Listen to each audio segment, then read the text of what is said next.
Welcome to the Trial Podcast. I'm your host, Bones. My co-host, People's host, Denny. How you going, mate? Yeah, good. Thanks. How are you? Good. The Manly-Melbourne game just finished. That was a bit of a shock. Manly with the better team for 74 minutes, we'll say. And Yep. then, I don't know, they just got dominated in that last 6 minutes. What'd Yeah, you make of the game? I thought it was a good game. I thought it was decent. I enjoyed the fact that Cherry Evans played really well after such a short turnaround. I know you were talking about someone complaining that the Storm had players play Yeah. Origin with a short turnaround, so you can't really use that as an excuse. But yeah, I enjoyed watching the game.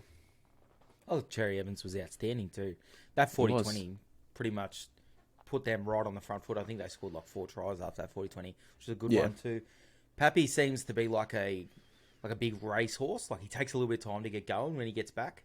So Yeah, this is like a little bit of a blow out the cobwebs. He'll be a little bit better next week, and then I think he'll probably get into his stride. You saw that Yep. last year when he come back from his concussion. He took Yeah. a few weeks before he got right back into it.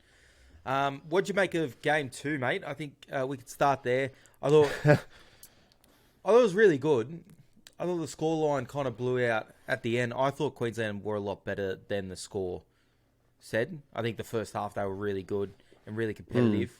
New South Wales had a lot of the ball, and I thought when Queensland got their opportunity, they scored a couple of tries and looked pretty good. So I wasn't too worried about the score. I think once you get your tails up, I think you in the Brad Fittler era, you've outscored us every single series. So once you get your tails up, you play all right. But yeah, other than that, I wasn't too worried about how we played. What do you think? yeah. I was really nervous going there because I just had like this feeling in the back of my mind that Queensland were just going to flog New South Wales. But getting there, the feeling started to go away the more the game went on, especially in that second half. But I loved every second of it. It was great. Yeah, it's a good stadium too. Yeah, it was awesome. All the halves for New South Wales were probably the standouts. Well, Luai had a bit of an ordinary first half, but really come into his own in the second half, and they kind of play off each other really good. I thought Api Coruscant was really good early too. So credit to New South Wales where it's due. They were really handy, and I will eat my words on this, and you won't see this too many often. I don't like going back on what I say, but Jake Trbojevic, he needs to be picked anytime he's available. He was he was awesome. He was awesome. Well, one of our arguments for him, like backing the fact that he wasn't selected for game 1, was the fact that it was his lowest meters gained and post-contact meters gained, and he topped both forwards for each team. All forwards, sorry, for both teams. He topped the count for post-contact meters. I can't believe what I was watching. It was like watching a different player play. He was just everywhere. There was a moment where Liam Martin charges down a kick on 5th tackle, which was really, really dumb. I think we're inside our 20, maybe even 15 yards out. And Ponga scoops on the ball and kind of skips out the middle, and he looks like he's going to break the line. And then Jake Trbojevic just gets a hold of him right at the death. And I mean, if he skips away, I think he had Munster looming up on the other side. You think they go on and score there. So, Yep. really good, really big pay from there. And the game was kind of in the balance at that point. So, really big play. I thought New South Wales were outstanding. Let's talk about the Kaufusi sin binning. Me, as the resident Queenslander, will probably tell you right now that I've not seen a more blatant sin bin in the last 12 months. Like, that was just, you can't. The argument was all the 6 agains and penalties were different for different infringements, but you just can't do that on your own line, inside your own 10 metres. They've already outlawed that. I think the Cowboys in 2015 won a grand final on giving away penalties inside their 10 metres. They would always do it, set their line, just frustrate people to death. And yeah, you can't do it. And Kaufusi, not only did he give away the 6 again, I think he just sat there, waited for them to set their line. You can't do that. Yeah. Well, plus there was multiple infringements in a short amount of time inside that, close to the Queensland line, sorry. And then Kaufusi, it was like 7 or 8 seconds he just laid on him. So I think it was fair.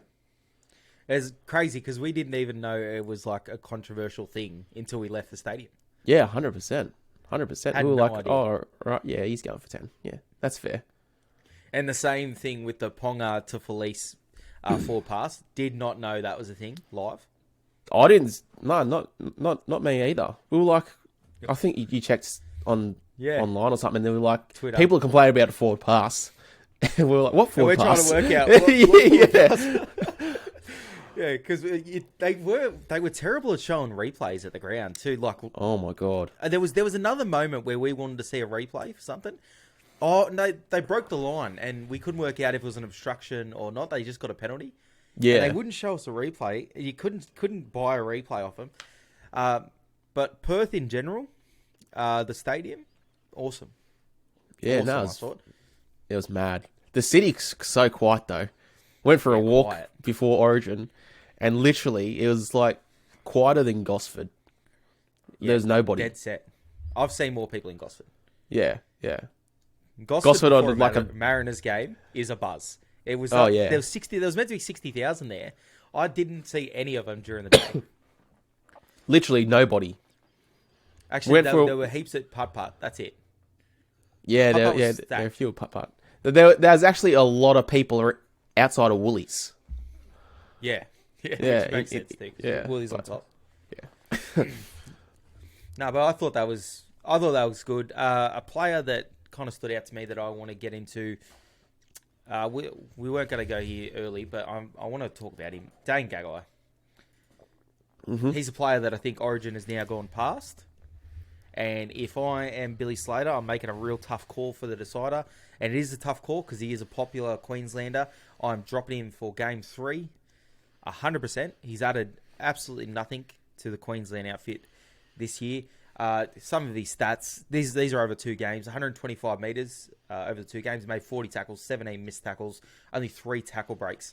I think it's unfortunate, and I like him, but it's time for him to go.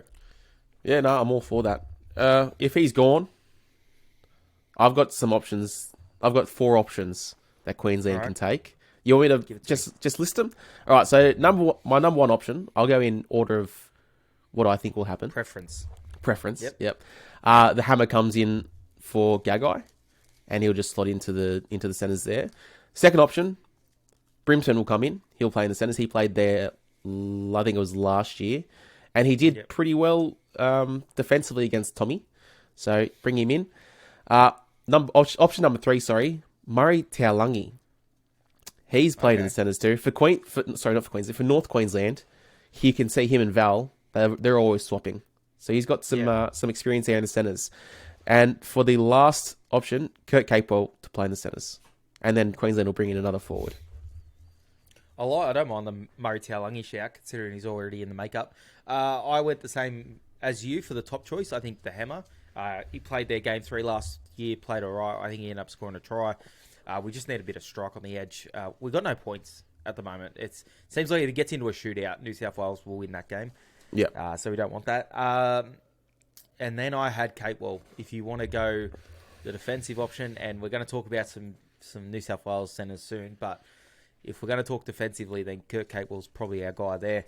But the hammer, I think, the only reason he wasn't in the squad, I think he was first tipped for the wing. The only reason he wasn't in the squad because of that concussion. So I think he'll be in and amongst their Game 3. It's a really tough call, but he's going to get a lot of them throughout his career. Billy Slater, I think it's time he makes a really tough call for Game 3. Other than that, I don't think there's any other changes. Would you be looking at any change? I thought Ponga was really good, actually. Ponga, you know what? I've been watching Origin games from like a couple of years back, last year, whatever. Ponga always goes well in Origin for some reason. Like at club level, he's like ordinary. But when he comes to Origin, he's a gun. Yeah, I think a lot of people are sleeping on Kalen Ponga this year. I think he's not played that bad this year. I think even for Newcastle, I think he's been all right. He's got no help, absolutely no help, but I think he's been good for Queensland, and I think he was really good the other night, and it looked like he laid on that first try, almost skipped away up the middle. Probably needs he laid on to the first try and second try. Yeah, for Kaufusi. Yeah, well, there you go. And Ponga. Both tries. And almost Munster. And almost broke the line on that charge down. And then I think defensively, he's been okay, but there's not a lot of you can do as a fullback when the ball gets there anyway. So I think Ponga's been all right. Gagai to be dropped. Let's get into what everyone that will watch this podcast will want to know. who are the centres for the Blues? I think this is a huge question. I'm going to break it down, then you're going to give me who is going there. Okay. You got Burton, you got Latrell, you got Whiten, you got Crichton. They're the 4 options. 4 doesn't go into 2. Where are you going? All right. So here we go. Latrell's coming back into the squad, and he's back at left centre. The reason I'm picking him at centre, last series, he was almost unstoppable one-on-one, close to the line.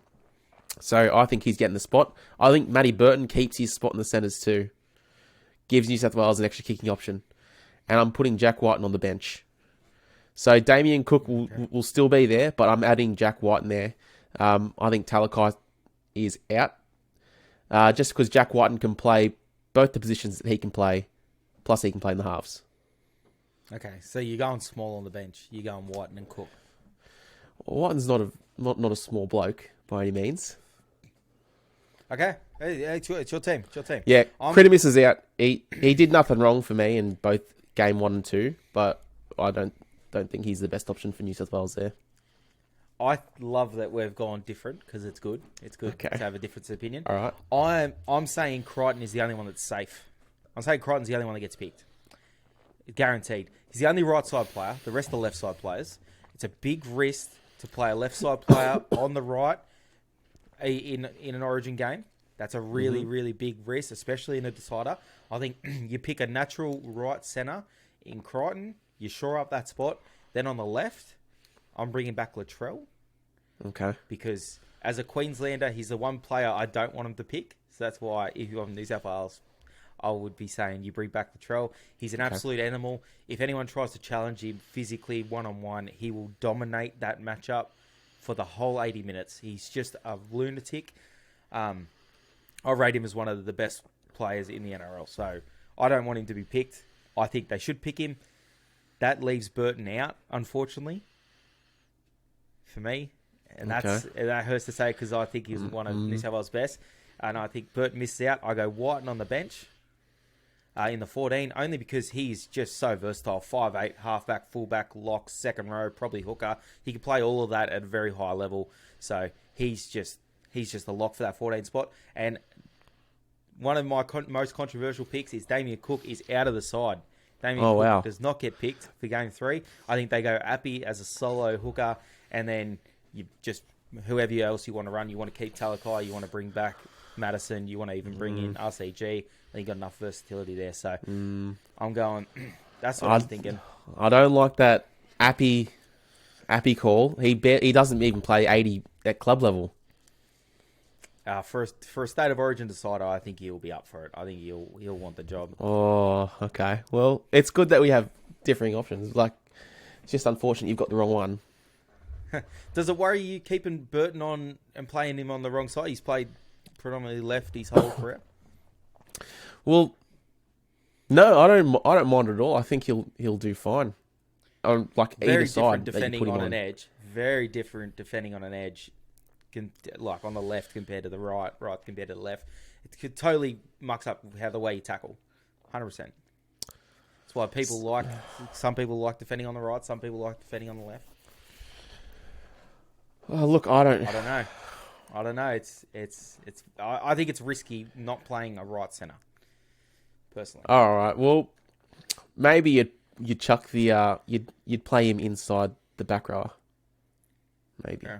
Well, I don't know. I just think it's really, really risky to do that. If you're really sold on Burton staying in the team, I think you got to start Whiten. I think Whiten's probably the one that can adjust either side a little bit better, considering he's one of the better defenders in that team. That's true. I just think Matt Burton should play the 80. I think, as I said before, he gives New South Wales another kicking option, and that took a lot of pressure off Cleary on the weekend. Also, but Burton mostly kicks on the left side. Kicks from the left side. Most of his bombs are from the left side. You're going to have him on the opposite side of the field. Yeah, he can just scoot on over. He can just over there kick the ball. I don't know. I think it's a big conundrum for New South Wales, considering a lot of those are left side players. I think that's going to come into it a lot. But we've already seen what happened in between State of Origin 1 and State of Origin 2, there were injuries. Like, no, everyone thought Whiten would be a shoe-in, and then he got COVID. So we're going to have to wait and see how that unfolds. But for me, I'm giving Whiten the 14. Hines, again, doesn't get a run. It's unlucky. He's been the 18th man forever. He's probably the 18th man for this one. I don't think he gets picked. And Cookie, I think that's it for Cook. Damn. I'm not running Cook and Whiten on the bench. Why not, though? Why not? No Jack Whiten can slot into, like, can play the same positions as Talakai. Yeah. Okay. Well, it's your team. You do you. Okay. Let's talk a little bit of Matty Lodge. I can't stand this bloke. I cannot stand him. Don't say that too loud.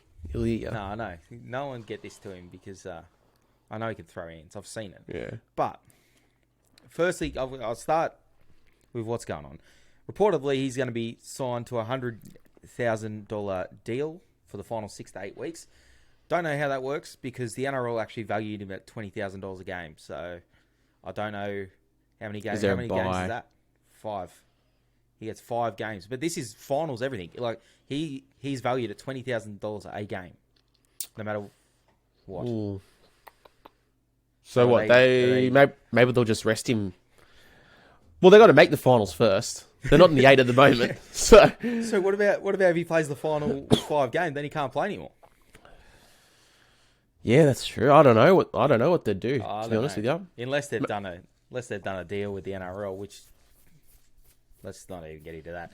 Anyway, how is this bloke going to potentially play finals for another team that only has to pay him $100,000 a year when the Warriors just had to pay him what $750 not to play for him? A lot of money they had to pay. I don't know the exact figures. That is ridiculous. That is just such a slap in the face. The NRL have got to come out and explain himself because, or give the Warriors back their money. If you're going to play anyway, you're going to play for another team this year. Well, give us back our money. They can pay bloody salary. He walked out on them, not the other way around. Yeah. Oh, I can't stand it. Yes, it's not a good move by him. What do you by the NRL? I think it's a stitch up. I think he's spot on. If he's going to play for another team after they have to pay him, like from him walking out, 100% he should have to give that money back. Why are they paying? Why is he getting paid from another club as well after he's just been paid from the Warriors? I think it's ridiculous. I think it's embarrassing. I think it's shit for the Warriors, for the NRL. I think it's bad. I can't stand him. Also, just on the Roosters, they've made kind of a legacy in the last decade of signing players, culture players that are good for their club, that meet a certain reputation. They don't have a lot of off-field incidents. They're just good blokes. Then they go sign Brandon Smith, who's just had nothing but a run of controversies lately. And then they go sign Matty Lodge. So either they've proved themselves that it's not about culture, it's about winning games, which it probably is, or what's going on in the club? Are they just thrown that out the window and said, oh, well, we haven't won a premiership in a few years. Let's try and get back there. So I don't like that from them either. Yeah, you go. They haven't been winning. So just bring the best players available. No, he's not the best player available either. I think I can't stand him. I just don't like him at all. And I don't like what he done to the Warriors. Well, I think he's the best forward that they could get right this second. But he shouldn't even be able to be got. Yeah, I know. Yeah, it's a stitch up to get got. Yeah. The Dolphins signed Sean O'Sullivan. Their team is slowly coming together. You think? Is it? They'll be bottom 4. They're bottom 4. They should have had 2 years, I think, to kind of build this side, rather than coming in. Well, they announced it at the end of last year, and then they're coming in this year. Yeah, they haven't had long enough to try and build a whole team. Yeah. I'm looking for this team. It's not Someone not posted good. Something. Someone posted what their team's got to look like. Yeah, I remember seeing that as well. Actually, can't really was it? Who was it? I think it was on Twitter. I'm not sure. And they had like all the players that they had signed, or like a lineup. A lineup. Nah, can't remember. No. Anyway, not important. No, not important at all. Yeah, Sean O'Sullivan. I think he's a pretty good signing. He did well for the Panthers. Did well for the best team in the comp. I guess so. Like, come on. That's where I'm at. He played at the Warriors, bang average at the Warriors. Played at the Broncos, bang average. Went to the Panthers, who have by far the best roster in the NRL. Back next week. Give Cleary the week off. We probably get the win. me and a half. You at halfback. Get it done. What do you think? You give me a shot? Wait, who they got I give next you week? no shot. You're getting done by at least 40. The Dragons. You don't think I'm a chance They against got the Dragons, do they? They got the bye. We win. They got the bye. Do they have the Dragons? That's all right. Who got after that? They got the I'm Tigers. just giving you the week off next week. Anyway, that's it for this week. Yeah, I was, good on you. I was on a tear this week. I dropped Gagai. I dropped Cook. I dropped Burton. Who else did I drop? That's it, I think. I dropped Gave Cleary the week off. And I dropped Talakai. Yeah, no. You stuck solid, mate. You're an old Queensland coach. Me? You I stuck with. everyone. That's what Queensland Yeah, used to do. I'm like Laurie Daly back in the day. I just cut everyone. Just bring in whoever's in form. Bring back Piercy, I reckon. Game 3. Set up for Piercy. Please. Anyway, we'll be back to our regular programming come Monday. We had to have a couple of days off because of Perth. Honestly, this is no joke. I'm still not recovered from Perth from the lack of sleep that I got. I'm struggling. Yeah, so that bad. I didn't get any sleep on the flight back. So I was awake until from what time did we wake up on the Monday or Tuesday? Like midday. Midday. I was awake until about 10:30 the next morning, and I had to wake up 6 a.m. the next morning to go to work. Not good. Oh, mate. Anyone that wants to try this, 20 stadiums, one season. Firstly, it's not for the faint of heart. You've got to put in. Secondly, it's fucking expensive. It definitely. I've never been broker in my adult life. Me neither. And what's the third point? Just don't do it. It's not a healthy way to live. You're mainly just living off sandwiches and beer. That's it. Not in that order either. No, it's bad. Anyway, we got Melbourne to go. We got Canberra. And then it's like home stretch. It's only a couple of suburban grounds. And then on to the grand final. I can't afford any of it. I'm really excited. Don't forget to don't skip a single ad. Please. You want us to keep going to these places? Don't skip an ad. All right. Denny, say goodbye. Adios.